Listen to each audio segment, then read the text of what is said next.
I had the meat dish and I'm feeling all bloated and I'm tired and I don't feel good. And it was sort of like a progressive thing where over time he'd actively go, no, I want to choose the vegetarian option. And I'd sort of say, tease him like, oh, well, why aren't you going to order the beef curry? Come on, you got to have your meat. And he'd say, no, I actually feel a lot better. I feel lighter and more vibrant. And you also had really bad psoriasis. So I don't know if you guys know anyone or have had eczema or psoriasis, but a lot of people find meat and dairy consumption can exacerbate that quite a lot. And so he was using all sorts of creams for 10 years and nothing is really, all sorts of awful tar creams and for psoriasis. And it was the dietary change, so dropping the meat and dairy, which completely cleared it up. So that was amazing for me to see. I see it something a guy benefiting from it because it's generally a female discussion, this kind of food and health type thing. So it's really awesome seeing and hearing from men's perspective on things. Yeah. Does anyone else have any other questions? Don't be shy. Feel free. Yeah.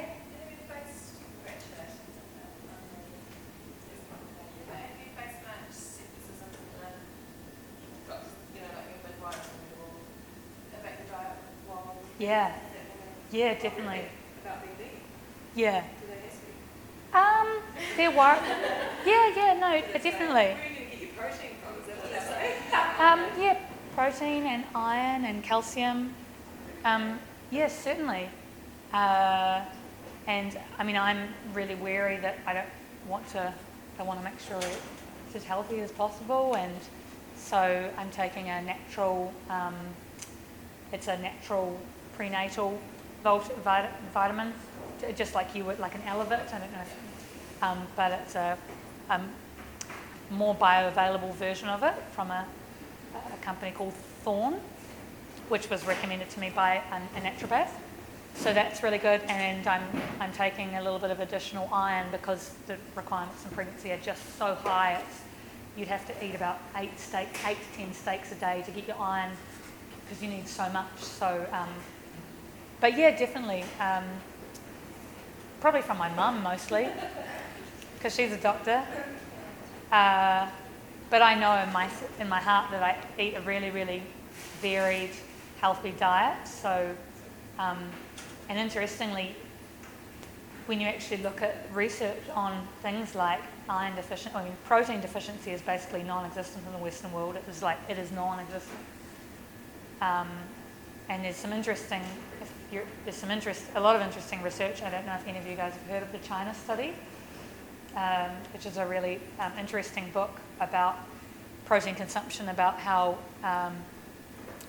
optimal levels, according to the World Health Organization, and when you look at rural communities that have very low levels of cardiovascular disease, etc., is around about 10% or lower, and we're eating more like 15 to 20, or sometimes even higher. And I think in terms of protein, high protein diets can be really good, again in a therapeutic type sense, in terms of if you're wanting to achieve weight loss, they can be really great for that, reducing carbohydrate intake and increasing protein intake. But I think long term, the research suggests that it does put a lot of pressure on your liver and your kidneys, so it can lead to long-term issues that and there's not a lot of research around that because we haven't had enough years of people eating really high protein diets. Although in saying that, well, it's difficult because you look at all these issues that people have and you sort of go, how much of that is stress, our stressful lifestyles that we're living now, how much is massive increase in consumption of animal products, how much of it is chemicals and pesticides in our environment, and then how much of it is eating lots of refined foods, and I would love to be able to split those out, which is why I would love to do further research on it, but it's hard to really accurately say which of those elements has been the key driver of all these health issues. But yeah, hopefully that answers your question. Yeah. Yeah.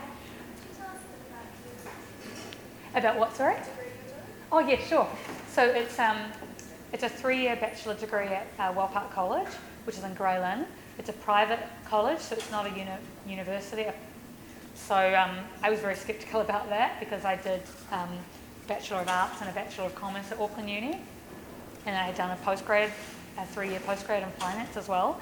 So, I was a real university snob type person. So initially I wanted to study nutrition at Auckland Uni, but then the more I read into it, the more I thought, actually, I kind of been to uni, so I've kind of done that. So maybe it's not so bad that I go and do this quirky left-wing kind of course.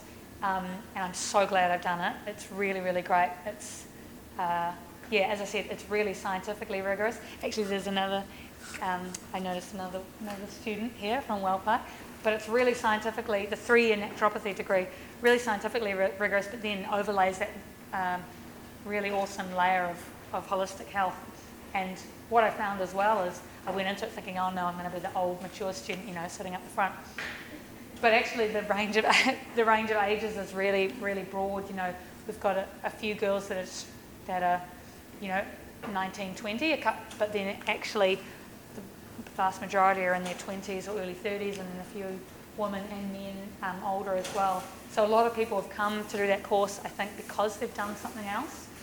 And either they've had a health issue themselves or they've had someone in their family. I mean, almost everyone in the class is like that. They've either had a health issue or they've had someone in their family having something really, chronic disease or has died, and they're wanting to find out answers, and they didn't feel that they found those answers through the traditional pathway. So, yeah, I highly recommend it. It leads to lots of debates between my mother and brother and I, but I'm getting better at countering them on things. So, it's really exciting. And now that it's a degree as well, it means it opens up opportunities to go and do postgraduate studies, so doing a master's or doing a PhD at a university. So they're trying, you can take that holistic route, which is really exciting, but still be able to, I guess, do further study, but also gain the credibility if that's what you want to do. Rather than kind of being in your little sort of holistic silo. Yeah, I really recommend it. Yeah. I wanted to ask you one more thing. Yeah. How do you think the stress in your life of running a business in this industry compares to the stress of your life working as an investment banker? Yeah. Do you still have stress? Yeah. But do you have better tools to deal with it? Definitely, and I think it's one thing I have to personally keep myself in check, or get help to keep myself in check, because otherwise it's a personality. I've now realised after leaving that job that I can't blame everything on evil Goldman Sachs, big corporate. They're not that bad, but it was a personality thing as well, and a cultural thing as well. I think we've had this benefit of, particularly for women, we now have so many opportunities to go and study and go to university and have a career, but at the same time, but at the same time, we still want to be the homemaker, and we still want to cook awesome meals, and we still want to look good, and we still want to do all the lady things as well as do the man things, and I think that puts a lot of stress on lots of women. So, I have had numerous moments where I've had to go, at 11 o'clock on the computer. Okay, the whole reason I left that job was to get away from that. But I think as long as I didn't recognise it back then, whereas now I recognise it. And so, as you say, I've got tools. I started doing yoga and non-sweaty exercise, which is actually quite beneficial. Yoga and meditation, I love. That's what I do most now, is walking and yoga, because I love it. So I think you can still push yourself and challenge yourself in whatever you're doing, but as long as you recognise where the boundary is and can pull yourself back and keep yourself in check, then that's okay. It'd be nice to think that we could live these perfect sort of Zen lives all the time, but probably not realistic. And work our asses off. Yeah, drink smoothies and be Zen. I can empathise with that, You know, Yeah. I know he's you guys in the room that are bloggers and that work really, really hard in the industry of health and wellbeing. You know, we still get to the streets. We still work toward it, but it's not that nice some nights, eh? Yeah. Nobody's perfect, right? Yeah. And it's funny, Tony's comments on it quite a bit, because I've got a couple of girlfriends who are very similar. They're in this sort of space. They're one's based in Australia and one's based in New Zealand, and they're both kind of bloggers or in the health and wellness sphere, and they are very much A-type perfectionist personalities, and it's very recognisable when they just pushing themselves way too hard, you know, and both of them actually they had health issues. One had chronic fatigue syndrome, and the other one had an autoimmune